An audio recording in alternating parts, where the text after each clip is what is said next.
Di antara upacara penyembahan berhala yang mereka lakukan adalah: 1. Mereka mengelilingi berhala dan mendatanginya sambil berkomat kamit di hadapannya. Mereka meminta pertolongan kepadanya tatkala menghadapi kesulitan, berdoa untuk memenuhi kebutuhan dengan penuh keyakinan bahwa berhala-berhala itu bisa memberikan syafaat di sisi Allah dan mewujudkan apa yang mereka kehendaki. 2. Mereka menunaikan haji dan tawaf di sekeliling berhala, merunduk dan sujud di hadapannya. 3. Mereka mengadakan penyembahan dengan menyajikan berbagai macam korban, sembelihan hewan piaraan, dan hewan korban demi berhala dan menyebut namanya.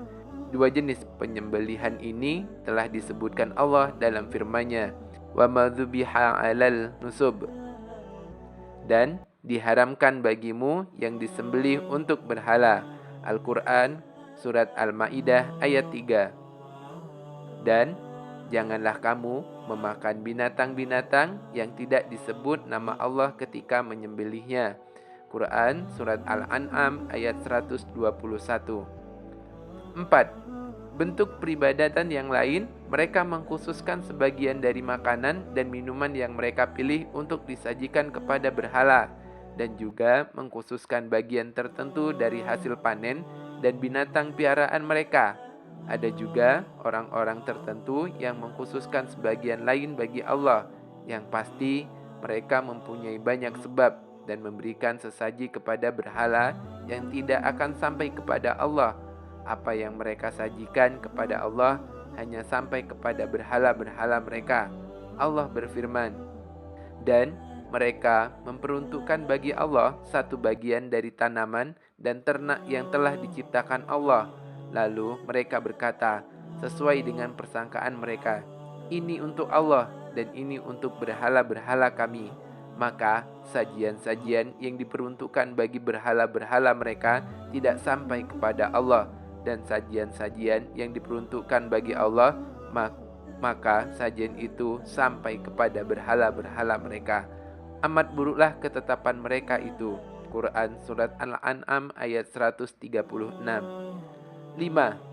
Di antara jenis peribadatan yang mereka lakukan adalah dengan bernazar menyajikan sebagian hasil tanaman dan ternak untuk berhala-berhala itu. Allah berfirman, "Dan mereka mengatakan, inilah hewan ternak dan tanaman yang dilarang. Tidak boleh memakannya kecuali orang yang kami kehendaki." Menurut anggapan mereka, dan ada binatang ternak yang diharamkan menungganginya, dan ada binatang ternak yang mereka tidak menyebut nama Allah waktu menyembelihnya, semata-mata membuat-buat kedustaan terhadap Allah. Kelak Allah akan membalas mereka terhadap apa yang selalu mereka ada-adakan. Quran Surat Al-An'am ayat 138. 6. Beberapa jenis unta yang dijuluki Bahirah, Saibah, Wasilah, dan Hami yang diperlakukan sedemikian rupa. Bahirah adalah anak Saibah, unta betina yang telah beranak 10, yang semuanya betina dan sama sekali tidak mempunyai anak jantan. Unta ini tidak boleh ditunggangi, tidak boleh diambil bulunya, dan susunya tidak boleh diminum kecuali oleh tamu. Jika kemudian melahirkan lagi anak betina, maka telinganya harus dibelah. Setelah itu, ia harus dilepaskan secara bebas bersama induknya dan harus mendapat perlakuan seperti induknya. Wasilah adalah domba betina yang selalu melahirkan anak kembar betina selama 5 kali secara berturut-turut, tidak diselingi kelahiran anak jantan sama sekali. Domba ini dijadikan sebagai perantara untuk peribadatan. Oleh karena itu, mereka berkata, "Aku mendekatkan diri dengan domba ini." Tetapi bila setelah itu domba tersebut melahirkan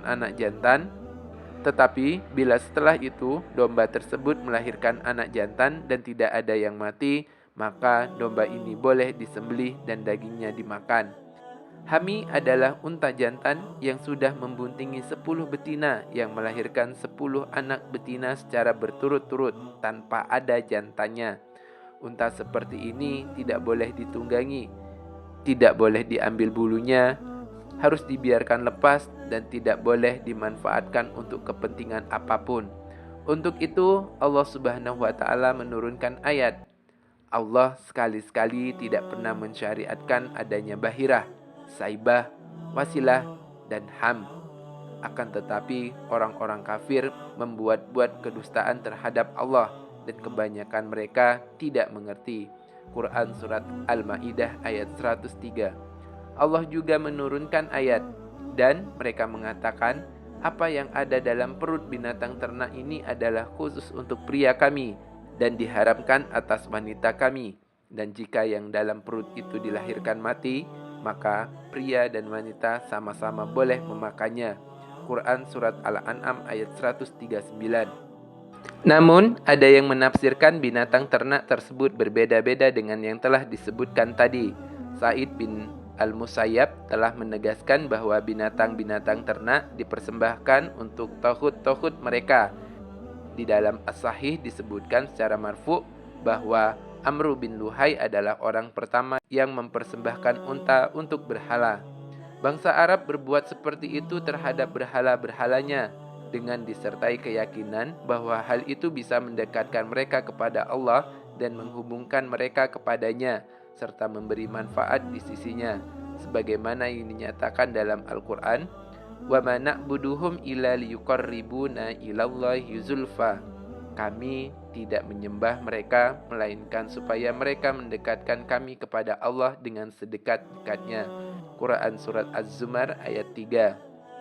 Dan Allah juga berfirman, dan mereka menyembah selain dari Allah apa yang tidak dapat mendatangkan kemudaratan kepada mereka dan tidak pula kemanfaatannya. Dan mereka berkata, mereka adalah pemberi syafaat kepada kami di sisi Allah. Quran Surat Yunus ayat 18.